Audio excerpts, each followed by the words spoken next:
Yo, what's going on? All right, so I finally finished the Jeffrey Dahmer's what is it even what is it even called? Netflix's Dahmer? I don't even know. It was like Monster the Jeffrey Dahmer story, something like that. I went into it thinking that it was gonna be like a documentary. I didn't know that it was an adaptation, so I was kind of thrown off by that. Um, but I did finish it. In the middle, it was kind of slow, but overall, it was pretty crazy. I don't know how else to describe it. It was just insane, but tried to pay attention throughout most of it. Before this series got announced and like it started to have a whole bunch of hype around it, I had no prior knowledge about Jeffrey Dahmer. You hear references and stuff like that about these types of people in movies and stuff, but I didn't know about him. But yeah, today we are reacting to top 10 things Netflix's The Jeffrey Dahmer story got factually right and wrong from Watch Mojo. Let's see what they talking about.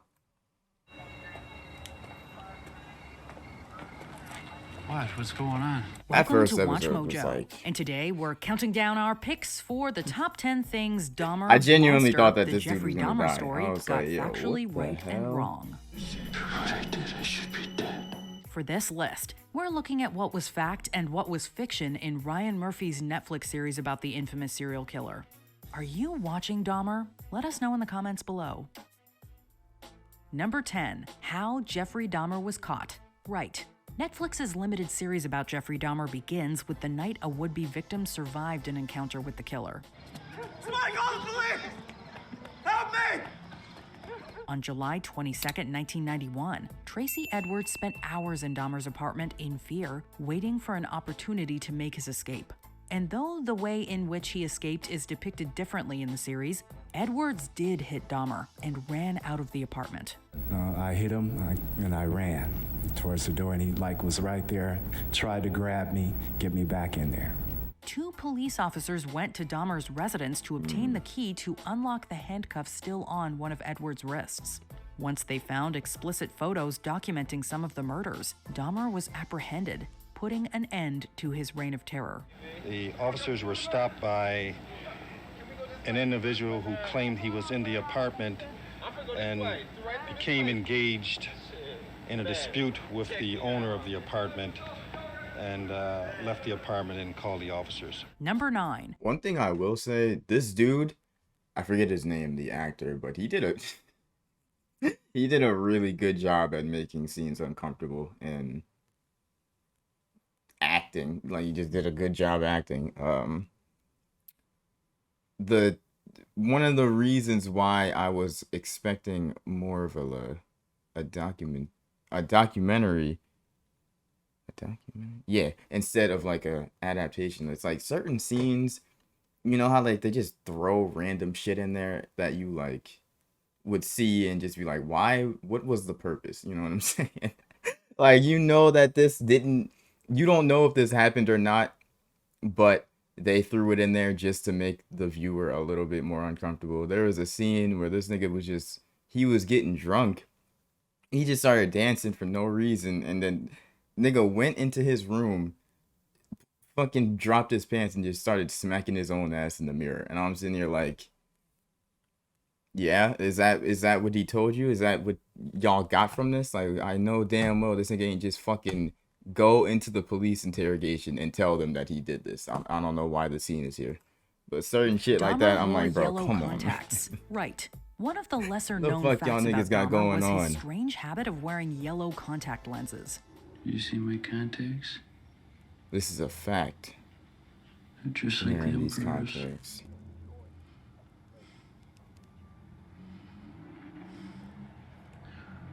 Got him at a costume shop in Kenosha. He wore them because he felt connected to two dark characters in his favorite movies: the Emperor from Star Wars Episode 6 Return of the Jedi, and the Gemini Killer from The Exorcist 3. In changing his appearance to resemble these powerful fictional figures, Dahmer himself felt more powerful and predatory. That I actually derive a sort of pleasure from watching that tape. Did you like feeling evil? No, I didn't. But I had tried to overcome the thoughts, and it worked for a while, but eventually I gave in. He repeatedly watched the films When did before that he went take out to place, find that another interview? victim to bring home, often making them watch the films with him. What are you gonna do?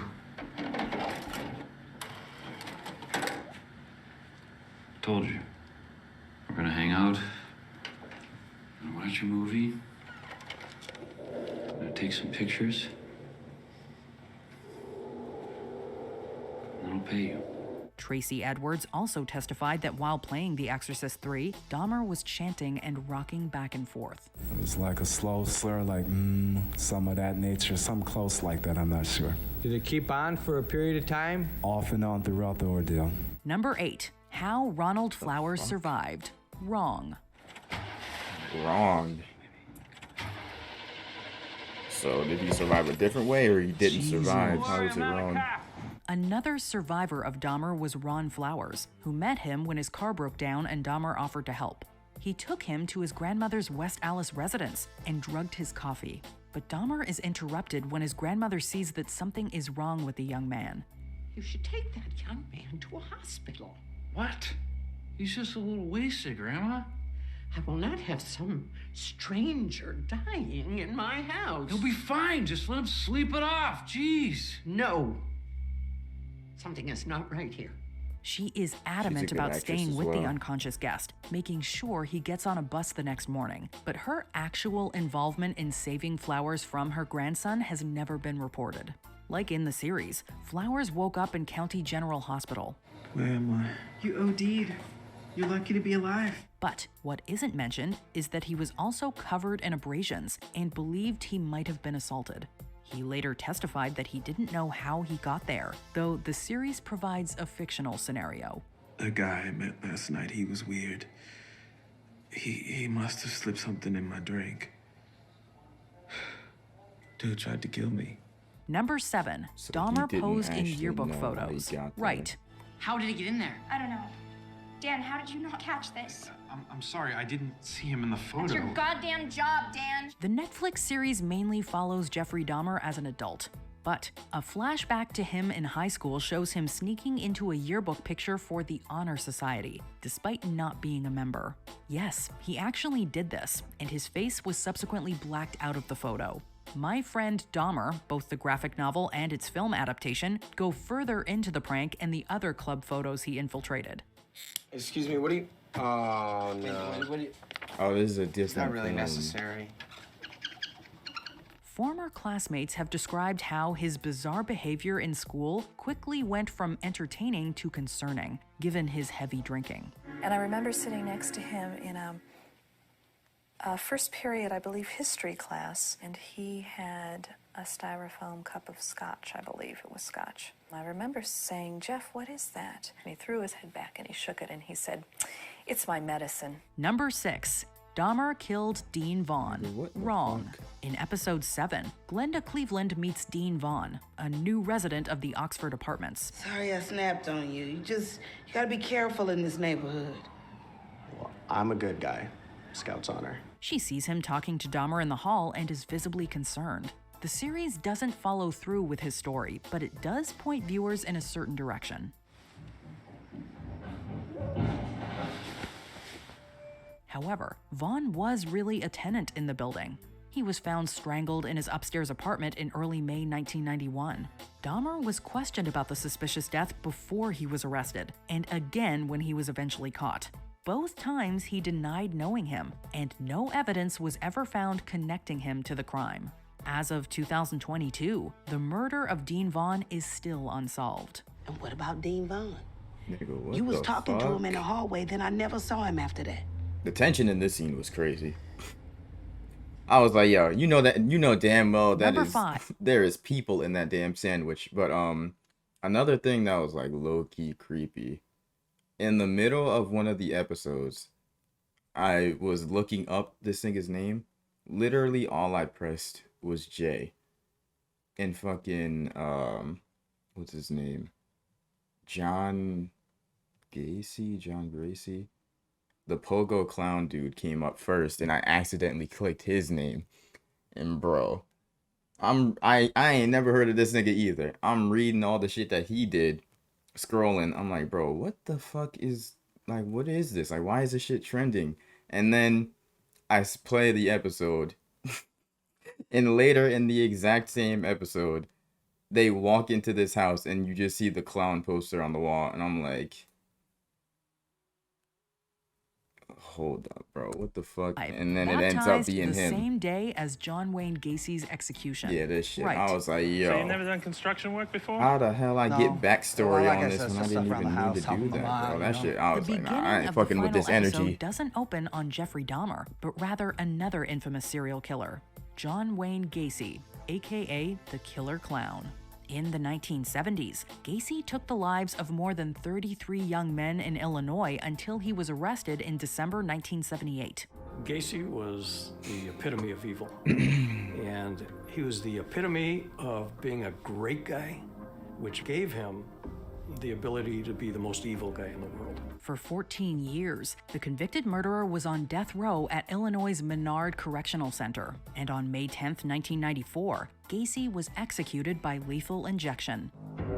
John Wayne Gacy was pronounced dead at 12:58 a.m. He got a much easier death than any of his victims. In my opinion, he got an easier death than he deserved. But the important thing is that he paid for his crimes with his life. Meanwhile, in Wisconsin, Dahmer was being baptized by Minister Roy Ratcliffe. And, as it's briefly mentioned in the series, a partial solar eclipse also occurred that day. What does it all mean? We don't know, but this connection between two notorious killers is definitely eerie. Congratulations, Jeff. You saved. Yeah, I'm not gonna lie, that shit is weird. Thanks. Thank you. Number 4, victim impact statements. Right. I would like to say to Jeffrey Dahmer that he don't know the pain, the hurt, the loss, and the mental state he's put our family in. One of the most heartbreaking parts of Jeffrey Dahmer's 1992 trial was hearing the impact statements. After sitting through the details of his crimes, family members of the victims had the opportunity to address the court.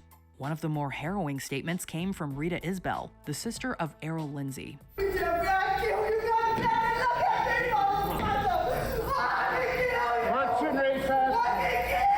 The series recreates the emotionally charged moment with actress Deshawn Barnes, who embodied the palpable pain, anger, and sadness of Isbell in her performance. Now, I don't want to ever have to see my mother go through this again. Never, Jeffrey!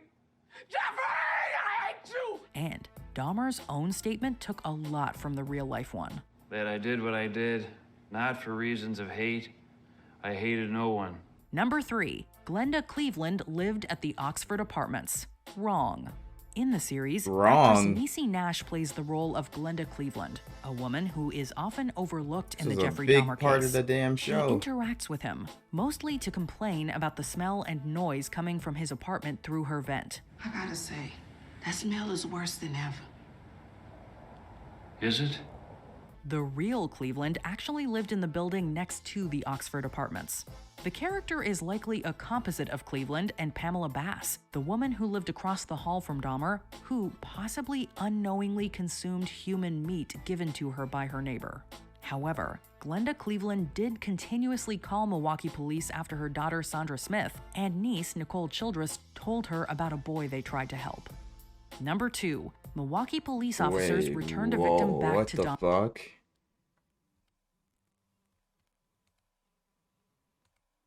Run that by me one more time. Hold on.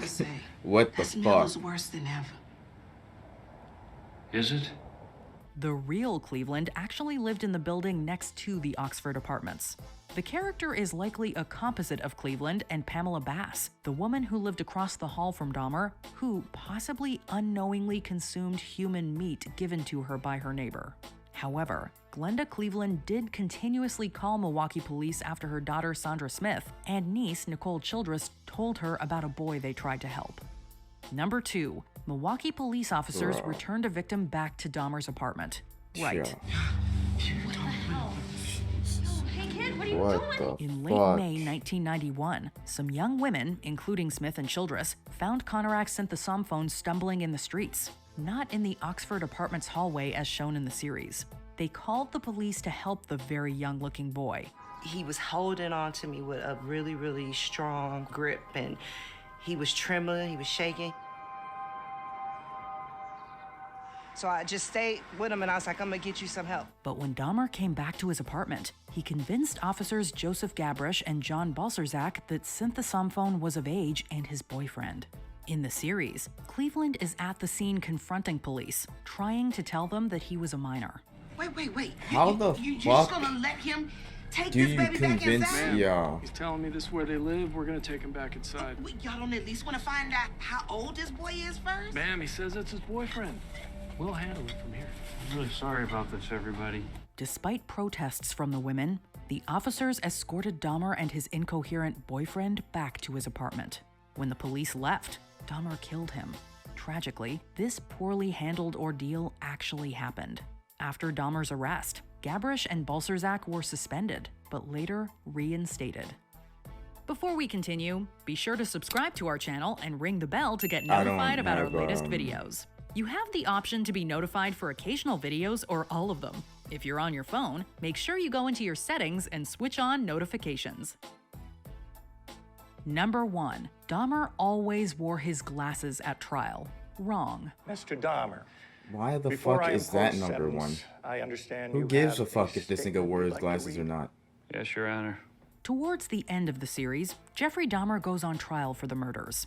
While the majority of the scenes are accurately recreated, there's one detail that was different. Evan Peters as Dahmer almost always wears the killer's trademark glasses. But the real Dahmer specifically did not wear his glasses throughout most of the trial. His reason? He didn't want to look the jury or victims' families in the face. Yes, it's a small inaccuracy in a largely true-to-life series. However, his decision to remove his eyewear is significant because it shows that he was unable to face his crimes. Because I didn't feel accountable to anybody. I didn't feel that I had to face what I had done ever. And so there comes a point where a person has to be accountable that for second what he's fact done. is fucked, bro. Can't go around making excuses. How the fuck do you just blaming other people or other things? Did you enjoy get this video? convinced Check out without these- any type of ID? How does that happen? How does that work? I literally seen a picture of the kid too. Nah, bro. Yo. That's really fucking aggravating. I'm not gonna lie. This list, what are we looking at? Dahmer, his baptism on the same day. Gacy. What's the other dude's last name? Jeez, dude. That is fucking insane. And then at the end of the series, spoilers, they show like they like tie up all the loose ends. They show you all the victims, and they say how they didn't have anything built, like a park or memorial over the apartment that they tore down. A lot of injustice going on in this story, but there was like one more loose end that they actually didn't tie up in the show, though. It was with both of them. The 14-year-old's father, how he was like receiving calls of the police being racist. Is that like just something we're not going to talk about? Like, how come that it happened like 3 times throughout the show, and then it showed the cops being the ones that were calling him, making all these insults at him and these threats, and then they just didn't do anything else with it. So was that like just something Netflix did, or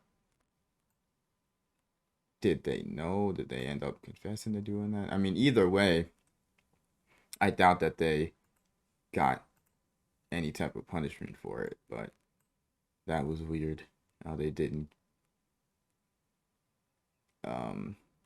what's the word, they didn't talk about that at all at the end. It was just showed them hanging up and then it was over. I don't know what they had going on right there. Overall, this is fucking crazy.